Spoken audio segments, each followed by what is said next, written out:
आकाशवाणी कलकाता ग्रामीण संबाद पढ़ছি प्रिया विश्वकर्मा। उत्पादन बृद्धिर लक्ष्ये केंद्रीय सरकार आगामी बृहस्पतिवार फसल भित्तिक प्रचार कर्मसूचिर सूचना करছে। नतून दिल्लीते आज সাংবাদিকদের केंद्रीय कृषि और कृषक कल्याण मंत्री शिवराज सिंह चौहान বলেন, মধ্যপ্রদেশের ইন্দোরে সয়াবিন দিয়ে এই অভিযান শুরু হবে। এখানে কৃষক, বিজ্ঞানী ও সংশ্লিষ্ট সকলে সয়াবিনের উৎপাদন বাড়ানোর জন্য আলোচনা করবেন। সয়াবিনের পর তুলো, চিনি ও তৈলবীজের উৎপাদন বাড়াতে বিশেষ সভা অনুষ্ঠিত হবে। নদিয়ার কালীগঞ্জে বোমা বিস্ফোরণে মৃত চতুর্থ শ্রেণীর তামান্না খাতুনের দেহ আজ শক্তিনগর জেলা হাসপাতালে ময়নাতদন্তের পর মোলান্তি গ্রামে নিয়ে যাওয়া হয়।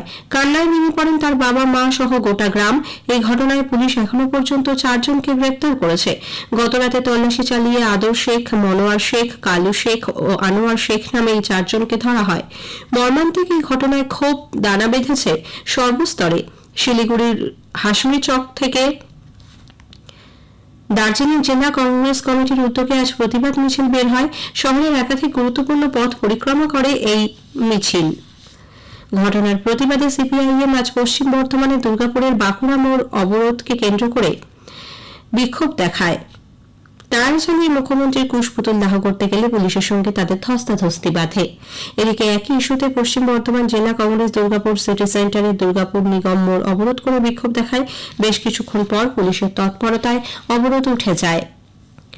রাজ্যকে আগাম কিছু না জানিয়ে ডিভিসি জল ছাড়ায় রাজ্যে বেশিরভাগ ক্ষেত্রেই ম্যানমেড বন্যা পরিস্থিতি তৈরি হয় বলে মুখ্যমন্ত্রী মমতা ব্যানার্জি অভিযোগ করেছেন। আজ বিধানসভায় তিনি বলেন, মাইথন পাঞ্চেত থেকে অতিরিক্ত জল ছাড়ার জন্য দক্ষিণবঙ্গ এবং ভুটানের নদী থেকে আসা জলে উত্তরবঙ্গ প্লাবিত এবং ভারত ভুটান নদী কমিটিতে রাজ্যের কোনো প্রতিনিধি না থাকায় রাজ্যের ক্ষতি হচ্ছে। বন্যা মোকাবিলায় রাজ্য সরকার জল ধরে জল ভরো প্রকল্পে এ পর্যন্ত 4.5 লক্ষ পুকুর কেটেছে বলে মুখ্যমন্ত্রী জানান। চলতি মৌসুমে এই প্রথম বাঁকুড়ার মুকুটমণিপুরের কংসাবতী জলাধার থেকে জল ছাড়া শুরু হয়েছে। গতরাতে কংসাবতী জলাধারের 4টি গেট থেকে 6000 কিউসেক হারে জল ছাড়া হয়। কয়েকদিনের টানা বৃষ্টি ও নিম্নচাপের ভ্রুকুটির কারণে জলাধারের জল বাড়ার সম্ভাবনা রয়েছে। তার ফলে আগেভাগেই এই জল ছাড়ার সিদ্ধান্ত। বাঁকুড়ার বিষ্ণুপুরে রিলস বানাতে গিয়ে দ্বারকেশ্বর নদীর জলে তলিয়ে গিয়েছে 9ম শ্রেণীর 3 কিশোর। খবর পেয়ে বিপর্যয় মোকাবিলা দপ্তরের কর্মীরা ঘটনাস্থলে গিয়েছে, চলছে তল্লাশি।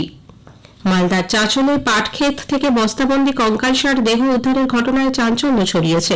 আজ দুপুরে এক কৃষক পাট কাটতে গিয়ে কঙ্কালটি দেখতে পান। সেটি নমুনা সংগ্রহ করে ডিএনএ টেস্টের জন্য পাঠানো হয়েছে।